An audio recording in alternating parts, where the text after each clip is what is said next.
Hey everybody, it's Rabbit. Welcome back to the channel, and today we're going to be looking at the Chinese top tier ground tech tree in the year 2025. And for anyone who missed the last few videos that we're doing in this series, what we're essentially doing is playing 10 games with what I feel is the best lineup for a given nation, giving you my raw stats and giving you my opinions of how they've changed since the last time we looked at them. Now, China is a somewhat interesting example because a lot of categories for China actually got a buff between the last time we looked at them and now. So it is going to be interesting to explore how that has maybe changed the paradigm, or in some cases, not so much. So for the Chinese top tier, I got a total of a 60% win rate with 26 kills and 16 deaths for a total kill for death of 1.625. So not quite as good as USA or Germany, but still a pretty respectable KD and a pretty respectable win rate. I will say anecdotally that because China is effectively a minor nation, it doesn't have as much of a player pool as USA, Germany, or Russia.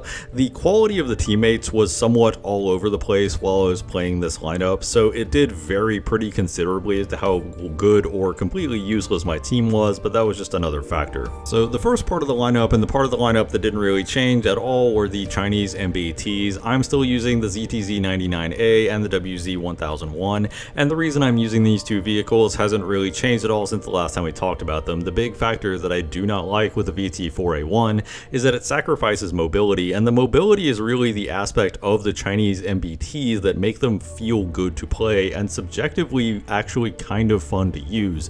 Their forward and reverse gears are both fairly capable, even compared to some of the better MBTs in the game like the Abrams.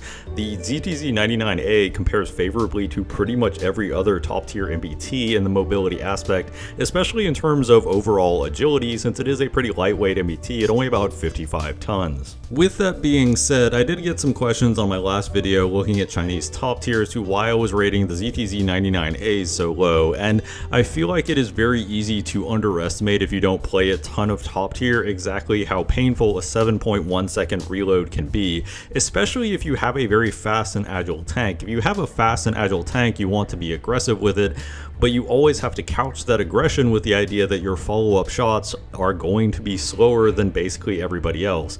Any enemy that you hit will have a fairly considerable amount of time to react and basically figure out where you are and return fire if you don't kill all of the enemies that are aware of you. And this is one of the issues that you'll run into a bit with the 99A family, is that second shot just takes a little bit too long.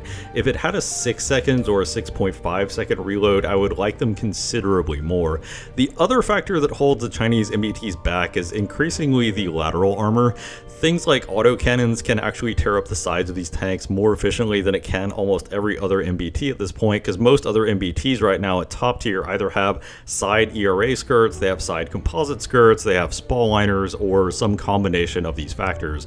This means that autocannons can often not do that much damage per hit, and you might have enough time to spin your tank around and react. Whereas the 99s don't have any of that going for them. Their side is still relatively thin, so if you get surprised by an autocannon light tank, you're almost certainly dead, whereas quite a few of the other heavy MBTs can survive those hits. On top of that, because you don't have things like side ERA or composites, it doesn't complicate the shot if somebody sees your side. Something like a Russian MBT, or even some of the Western MBTs with these side skirt composites, the enemy has to aim between the side skirt and your main hull to guarantee the shot will pen. Whereas with the Chinese MBTs, they don't really have to do that. They can basically pen anywhere along your side. And this is also compounded by the fact that if the enemy is aiming between the side skirt and between the hull, they're often just hitting fuel tanks, which doesn't cause any additional spalling when it goes into the vehicle.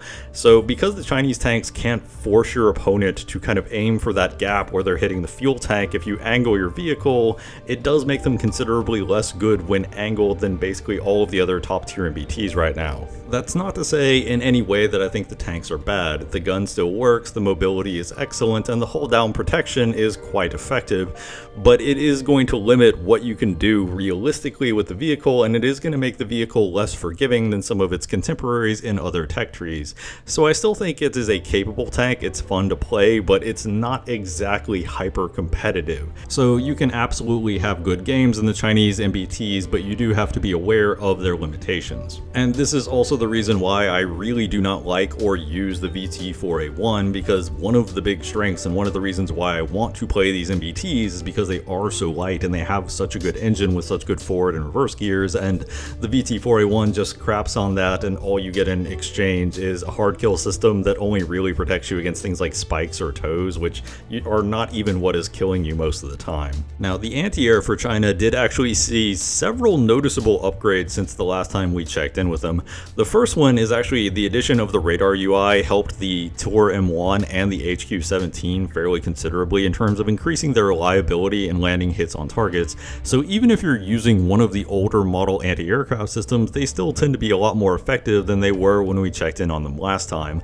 However, China did get a brand new anti-air in the form of the CSSA-5, and the CSSA-5 I already went over in the anti-aircraft video, but to reiterate some of the points, the big selling point of the CSSA-5 is that you combine IR missiles that have pretty good range along with a Gatling cannon that has a head round. The head rounds will tear up any plane or helicopter that gets too aggressive, but they're also incredibly effective against incoming munitions. While the IR missiles certainly aren't on par with something like the AIM-9Xs that you get with the SlamRam or the IRIS-T missiles, they're not completely useless, and I feel like this is one of those things with anti-aircraft at top tier is everybody assumes that your average enemy is 15 kilometers away and pulling 1,000 Gs, but simply put, that is not the case in the vast majority of maps. Certainly you will get the Top Gun pilots that are absolutely amazing at flying CAS and will dodge every missile you fire at them, but the average pilot is significantly less good, and the CSSA-5 missiles are often good enough to handle these average pilots. Now, in the overall anti-air review, I did touch on the CSSA-5's mobility, but one thing that I actually forgot to mention was that the CSSA-5 has smoke grenades, which the vast majority of top-tier anti-airs do not have,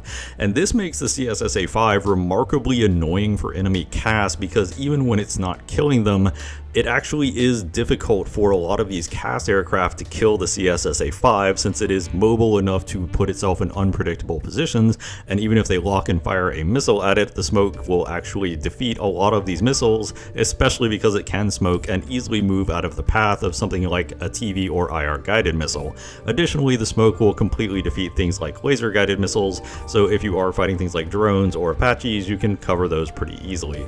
So on the whole, the CSSA-5 just being a very fast vehicle that can get into annoying positions and can smoke to defeat a lot of common munitions does give it some use cases where it is going to be better than most of the other anti-air at top tier, but these are niche use cases. They don't come up all the time, and in a lot of scenarios you would just rather have a reliable system that sits in the back and pounds things out of the sky like the IRIS-T.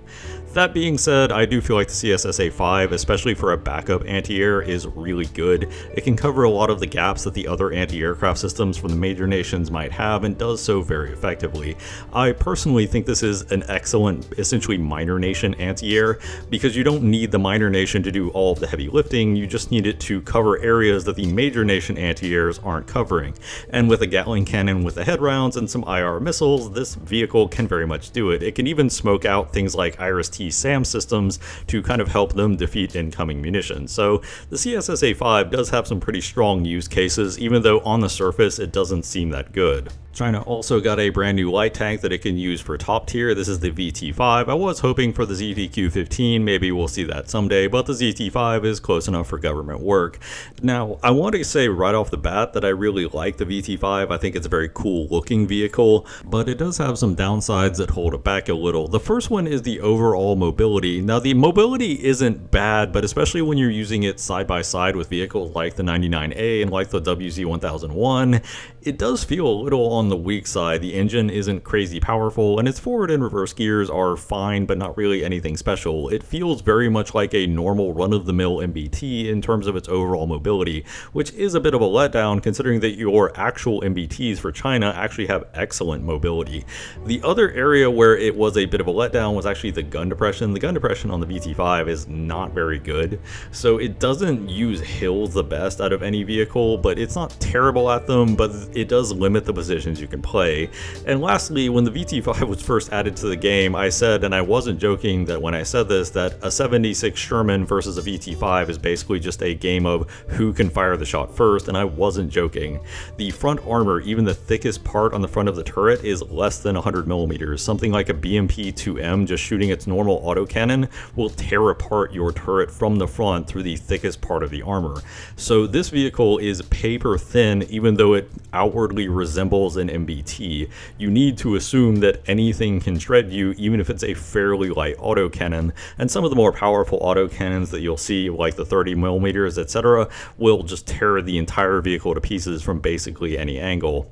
The survivability isn't abysmal just because your ammo is actually in the bustle of the turret, so if you don't take more than about 20 rounds, you don't have really any chance of ammo explosion, but you do have only 3 crew, so it's not that difficult for them to simply pick apart your crew basically at leisure and completely take out your vehicle. It does occasionally survive hits from MBTs just because the ammo rack is in the back of the turret with blowout panels, but I wouldn't really rely on the overall survivability.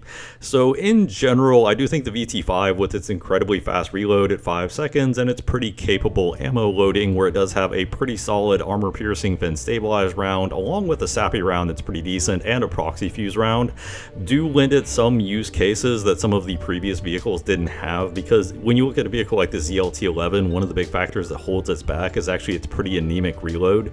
So this does actually fix that, and it does have a much faster reload than your MBTs. So even though it's not as fast as your MBTs, or it doesn't feel as snappy to play, it can be more effective in aggressive positions because you can land those follow-up shots considerably faster. With that being said, I wouldn't consider this a must-have for the Chinese tech tree if you want to play top tier. The tech tree vehicles that you have, both the ZBD-04A and the ZLT11, will still work perfectly fine, and this vehicle isn't so crazy in any one area that you absolutely must have it, which is good because it is a squadron vehicle, so not necessarily everybody will have access to it, but it is a little bit more disappointing than I would have maybe have liked. I still think it doesn't really elevate the Chinese light tank lineup, but it does give you an extra interesting option if you do happen to have it. The helicopter has also got not one but 2 new entries, although one of them is a squadron vehicle that's functionally so similar to the regular tech tree Z10 that it's not really worth mentioning. The other new helicopter that was added, however, the Z10ME, actually is worth mentioning for a few notable reasons.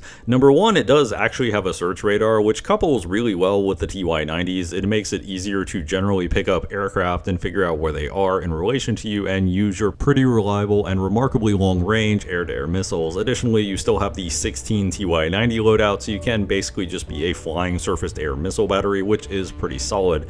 On top of that, it also gets the LDIRCM system, which makes it almost immune to infrared missiles. Not quite, but so close that it's not really distinguishable. So you can simply aggressively bait things like IR missiles out of planes, helicopters, or even surface-to-air systems and not really have to worry about it in most cases. The biggest drawback to the Z10ME, and the biggest thing that really holds this and Chinese helicopters back in general, is they're still using essentially missiles that have the classic Hellfire problem, where because it goes in this big arcing flight path, the missile is a lot slower than it looks like on paper and takes considerably longer to get to the target. Now, the AKD-10s do have a lot of punch and more explosive filler than a Hellfire, so they do tend to be slightly more reliable, but I would still say that it does limit what you can do, because if there is an anti-aircraft system that isn't reliant on IR missiles, it will easily take you out well before that missile arrives, so you still have to play very cautiously with this particular aircraft when you go tank hunting. That being said, I do think the fact that this vehicle does have basic immunity to IR missiles does make the Z10ME a very solid helicopter that you should definitely look to add to your lineup. I do think it is generally going to be better than the helicopters like the Z19 and Z19E in almost every instance, and I would definitely look to pick it up if you're helicopter grinding. This would be my target over things like the Z19 or the Z10. It's a pretty solid helicopter and will serve you well in a right-of-way of situations, although you do still have to play it pretty cautiously around anti-air that don't use IR missiles. And next up is the jet loadout for China, and the jet loadout for China hasn't changed that much, although it has also changed a lot, which might seem kind of paradoxical, but stick with me here. The J-11B was the big aircraft that is multi-role that was added to the Chinese tech tree, while technically the J-10 can perform some of these roles, as can the JF-17. The problem with both those aircraft is they don't really have fire and forget missiles, so while they do have some capacity to take out ground ground targets, they struggle a lot more in a contested environment than the J-11B. The J-11B not only has KH-29s with a thermal targeting pod, it also has access to both Fox 3 and Fox 2 missiles. The Fox 3 and Fox 2 missiles aren't super impressive, the KH-29s aren't super impressive, but it at least is a versatile enough loadout to get you into and out of most situations.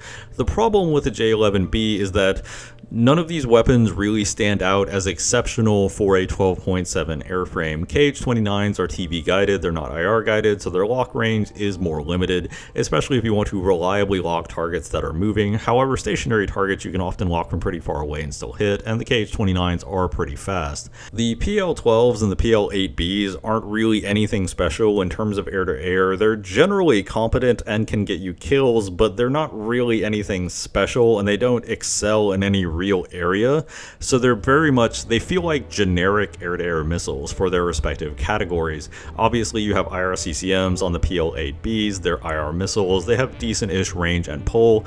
The PL-12s are pretty functional active radar homing missiles, but they aren't anywhere near as crazy as something like a Mika or an AMRAAM, so on the whole this is kind of the issue with the J-11B. While it has all of the tools, none of the tools really stand out as being particularly good.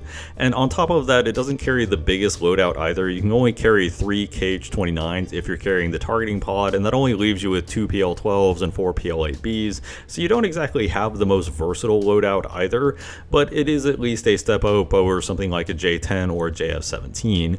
On top of that, if you don't feel like going above 12.0, the JH-7A that I mentioned in the previous video still works perfectly fine. The JH-7A is still an excellent aircraft. It still has the KH-29s with thermal targeting pod, it still has air-to-air missiles, it can still carry laser-guided bombs. Honestly, the flight performance on the JH-7A still holds up pretty well too. So while the J-11B is technically the top aircraft, and it is a somewhat versatile multi-role aircraft, I think the JH-7A still deserves consideration, especially because China only has a 12.0 helicopter at the moment, so the only thing you're getting for going above 12.0 is the J-11B itself, which isn't really anything special. So wrapping up with some overall closing thoughts, and I do want to give a passing mention to the AFT. The AFT was good, the AFT is still good. The AFT-09 is something you should definitely play if you're playing the Chinese tech tree. It's an immensely fun vehicle to play, it's incredibly fast, the missiles are super powerful, it's really annoying to play against, you can really make yourself a nuisance for the enemy team, and it is very satisfying to take out even some of the most powerful tanks in the game with this dopey little car with missiles strapped to the back. So you should definitely put the AFT in your lineup because it is really good and uses some positions that the rest of the Chinese lineup is maybe not as good at.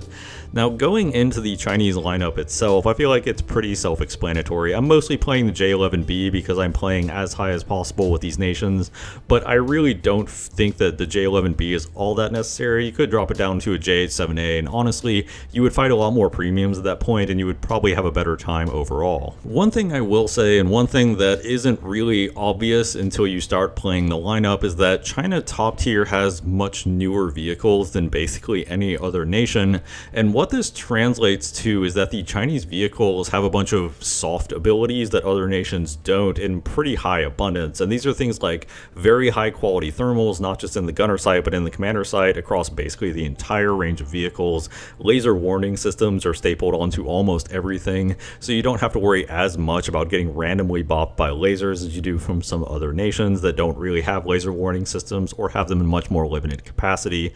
And this does make the Chinese tanks in general and overall the Chinese vehicles a lot more fun to play, I guess. And this was the biggest factor, is very few of these vehicles have harsh limiting factors that just make them outright bad in one area. They're usually at least pretty capable, and I found the overall mobility plus the good soft stats of high quality thermals and laser warning systems makes the Chinese lineup incredibly fun to play in my personal opinion.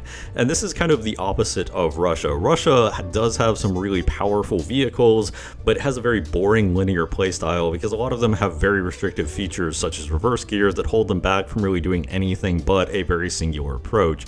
Whereas the Chinese vehicles tend to be not as good in any one area but more versatile. And this is one of those intangible features that it's hard to put into words as how fun a lineup is to play.